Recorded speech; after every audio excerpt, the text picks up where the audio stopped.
কমিশনের অ্যাডমিট আপত্তি খারিজ ফের একবার স্পষ্ট করলো শীর্ষ আদালত। আরও একবার আপনাদেরকে জানাবো, শীর্ষ আদালত সুপ্রিম কোর্টের তরফ থেকে স্পষ্ট করা হয়েছে কমিশনের অ্যাডমিট আপত্তি খারিজ। এসআইআর অ্যাডমিটে এখনো আপত্তি কমিশনের, আজ ফের আদালতে আপত্তি কমিশনের আপত্তি শুনল না সুপ্রিম কোর্ট। বয়স ও অভিভাবকের নামের জন্য অ্যাডমিট গ্রহণ ফের স্পষ্ট করলো সুপ্রিম কোর্ট। আরও একবার আপনাদেরকে জানাবো, কমিশনের অ্যাডমিট আপত্তি খারিজ। একাধিক জায়গা থেকে আমরা দেখেছিলাম সেই অভিযোগ বারবার সামনে এসেছে, অ্যাডমিট খারিজ করে দেওয়া হচ্ছে এসআইআর অ্যাডমিটে, তবে এখনো আপত্তি কমিশনের। অন্যদিকে সুপ্রিম কোর্টের তরফ থেকে স্পষ্ট করে দেওয়া হয়েছে কমিশনের আপত্তি শুনল না সুপ্রিম কোর্ট। বয়স ও অভিভাবকের নামের জন্য অ্যাডমিট কার্ড গ্রহণ করা হচ্ছে, কমিশনের আপত্তি শুনল না সুপ্রিম কোর্ট। আজ ফের আদালতে আপত্তি জানায় কমিশন। এসআইআর অ্যাডমিটে এখনো আপত্তি কমিশনের। যখন একদিকে এসআইআর অ্যাডমিটে এখনো আপত্তি কমিশনের, অন্যদিকে কমিশনের অ্যাডমিট আপত্তি খারিজ। মৈত্রীর প্রতিনিধি আমাদের সঙ্গে রয়েছেন। মৈত্রী, সুপ্রিম কোর্টের আজ অবস্থান কি ছিল এই অ্যাডমিট প্রসেস নিয়ে?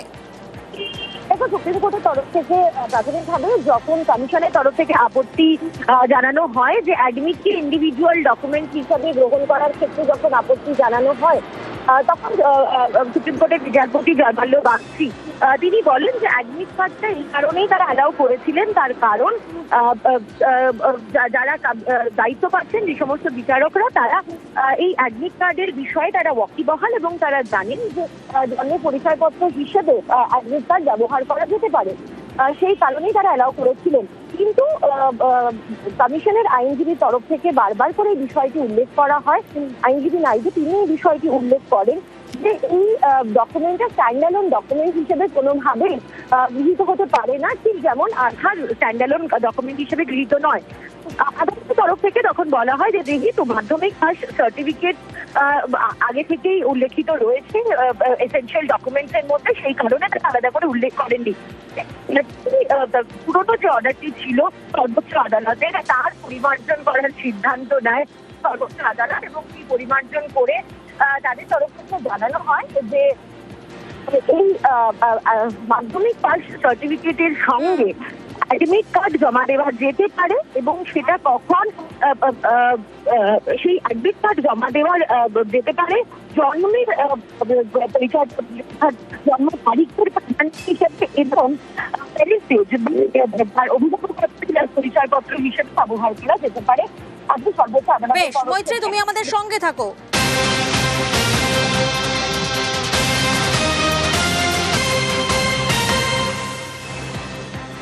আর আগামীকাল বিকেলের মধ্যে নথি হস্তান্তর, এসআইআর মামলায় নির্দেশ সুপ্রিম কোর্টের। আরও একবার আপনাদেরকে জানাবো, আগামীকালই বিকেলের মধ্যে নথি হস্তান্তর। মৈত্রী আমাদের সঙ্গে রয়েছেন। মৈত্রী, ঠিক কি নির্দেশ দেওয়া হয়েছে সুপ্রিম কোর্টের তরফ থেকে, অর্থাৎ এবার ডেডলাইনও বেঁধে দেওয়া হলো? দেখো, গতকালই সর্বোচ্চ আদালতের তরফ থেকে বলা হয়েছিল যে তারা এই 14 তারিখে পর্যন্ত যে সমস্ত নথি ফিজিক্যালি অথবা অনলাইনে জমা দেওয়া হয়েছে সেই সমস্ত নথিকে জমা নিতে হবে। এবার সেই সমস্ত নথি রাজ্য হবে ভেরিফিকেশনের প্রসেসে। আর এবার সর্বোচ্চ আদালতের তরফ থেকে একেবারে সময় বেঁধে দেওয়া হলো ইআরও এবং ইআরওদের জন্য। স্পষ্ট করে দেওয়া হয়েছে যে 15 তারিখের আগে গৃহীত হওয়া সমস্ত নথি যেগুলো ভেরিফিকেশনের জন্য গৃহীত হয়েছে, সেই সমস্ত নথি আগামীকাল বিকেল 5টার মধ্যে জমা দিয়ে দিতে হবে প্রিসাইডিং অফিসারের কাছে, এবং ইআরওদেরকে সেই নির্দেশ আজকে দিয়েছে সময় বেঁধে দিয়ে সর্বোচ্চ আদালত। বেশ।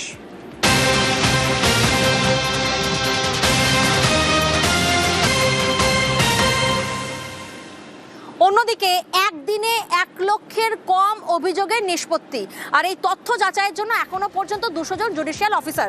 এই বিষয়ে আমরা বিস্তারিত জানবো। সোমরাজ প্রতিনিধি আমাদের সঙ্গে রয়েছেন। সোমরাজ, কি তথ্য আমরা পাচ্ছি? দেখো, সোমবার রাত থেকেই জুডিশিয়াল অফিসারদের অভিযোগ নিষ্পত্তি প্রক্রিয়া শুরু হয়েছে। সোমবার রাত থেকে এই জাতীয় নির্বাচন কমিশনের তরফে জুডিশিয়াল অফিসারদের জন্য বিশেষ পোর্টাল চালু করা হয়েছে, এবং সেই পোর্টাল সচল রয়েছে। কমিশন সূত্রে জানা যাচ্ছে গত 24 ঘন্টায় জুডিশিয়াল অফিসারদের অভিযোগের নিষ্পত্তির সংখ্যা 1 লক্ষের কম। অর্থাৎ গত 24 ঘন্টায় জুডিশিয়াল অফিসাররা 1 লক্ষের কম অভিযোগের নিষ্পত্তি করেছেন। তুমি জানো, সুপ্রিম কোর্টের নির্দেশে অভিযোগের নিষ্পত্তি করতে হবে 60 লক্ষেরও বেশি। কমিশন সূত্রে খবর 60,06,075টি অভিযোগের নিষ্পত্তি করতে হবে জুডিশিয়াল অফিসারদের। কমিশনের টার্গেট যাতে রাজ্যে বিধানসভা ভোটের নমিনেশন পর্বের আগেই এই 60 লক্ষের অভিযোগের নিষ্পত্তি করা যায়।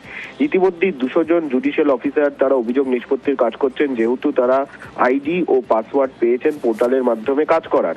এবং কমিশন সূত্রে আরো জানা যাচ্ছে, যদি অভিযোগ নিষ্পত্তির ক্ষেত্রে ভোটারের দেওয়া নথিতে একমত যদি না হন বা হন, সেক্ষেত্রে জুডিশিয়াল অফিসাররা 1000 অক্ষরে পর্যবেক্ষণ লিখতে পারেন, যদিও সেটা বাধ্যতামূলক নয়। কিন্তু কমিশন সূত্রে জানা যাচ্ছে যে গত 24 ঘন্টায় জুডিশিয়াল অফিসারদের অভিযোগ নিষ্পত্তির সংখ্যা 1 লক্ষের কম। যদিও কমিশন আশা করছে রাজ্যে বিধানসভা ভোটের নমিনেশন পর্বের আগেই এই 60 লক্ষ অভিযোগের নিষ্পত্তি জুডিশিয়াল অফিসাররা করে ফেলতে পারবেন।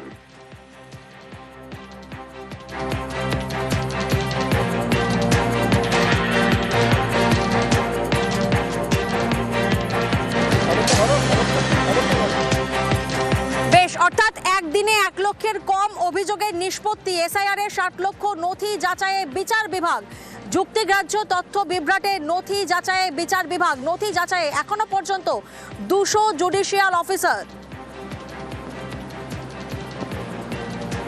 একদিনে 1 লক্ষের কম অভিযোগের নিষ্পত্তি, এসআইআর এর 60 লক্ষ নথি যাচাইয়ে বিচার বিভাগ।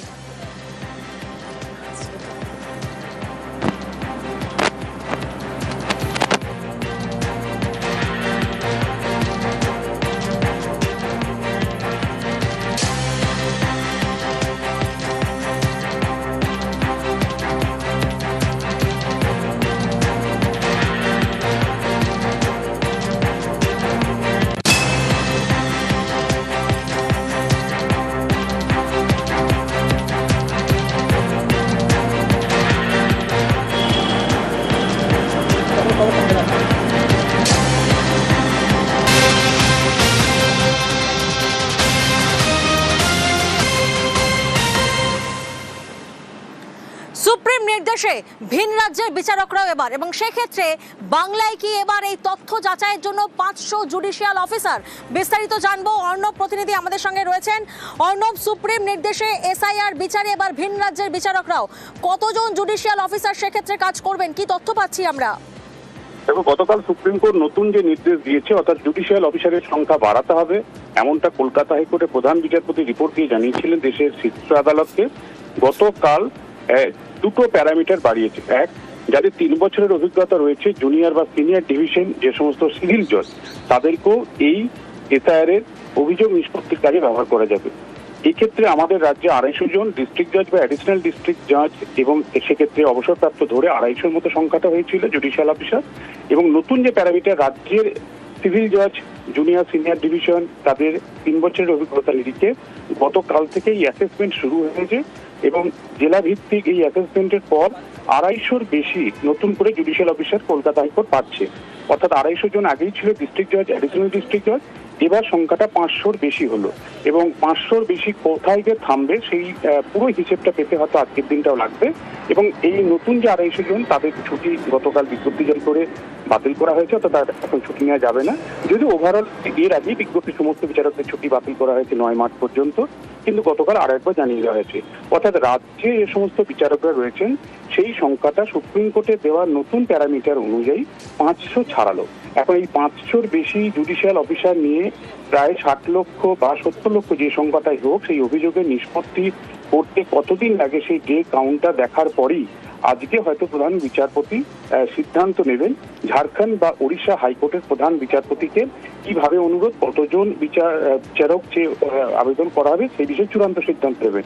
অর্থাৎ 500-র বেশি, 500 না 600 কত হচ্ছে আমাদের রাজ্যে জুডিশিয়াল অফিসার, সেই সংখ্যাটা নির্দিষ্ট হওয়ার পরই ওড়িশা হাইকোর্ট এবং ঝাড়খণ্ড হাইকোর্টের প্রধান বিচারপতিকে অনুরোধ বার্তা পাঠানো এবং জুডিশিয়াল অফিসার চেয়ে ফাইনালি চূড়ান্ত সিদ্ধান্তটা আজকের মধ্যে হয়তো প্রধান বিচারপতি নিয়ে নেবেন। অর্থাৎ 250 ছিল, সেই সংখ্যাটা প্রায় আরো 250 বাড়ছে।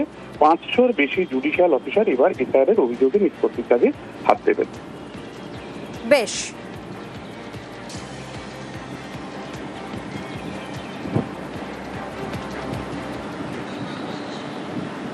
এবার কি ভোট ঘোষণার দিনই কেন্দ্রীয় পর্যবেক্ষক?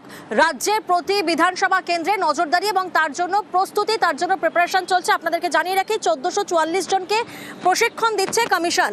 প্রতি বিধানসভা কেন্দ্রে নজরদারিতে পর্যবেক্ষক, কড়া নজর রাখবেন মনোনয়ন প্রক্রিয়ার দিকে। আগে মনোনয়নের শেষ দিন আসতেন পর্যবেক্ষকরা, আর এবার ভোট ঘোষণার দিনই কেন্দ্রীয় পর্যবেক্ষক আসার সম্ভাবনা। পশ্চিমবঙ্গ, কেরল, তামিলনাড়ু, অসম, পুদুচেরিতে বিধানসভা ভোট, 5 রাজ্যেই ভোট ঘোষণার দিন আসতে পারেন কেন্দ্রীয় পর্যবেক্ষকরা। 1444 জনকে প্রশিক্ষণ দিচ্ছে কমিশন।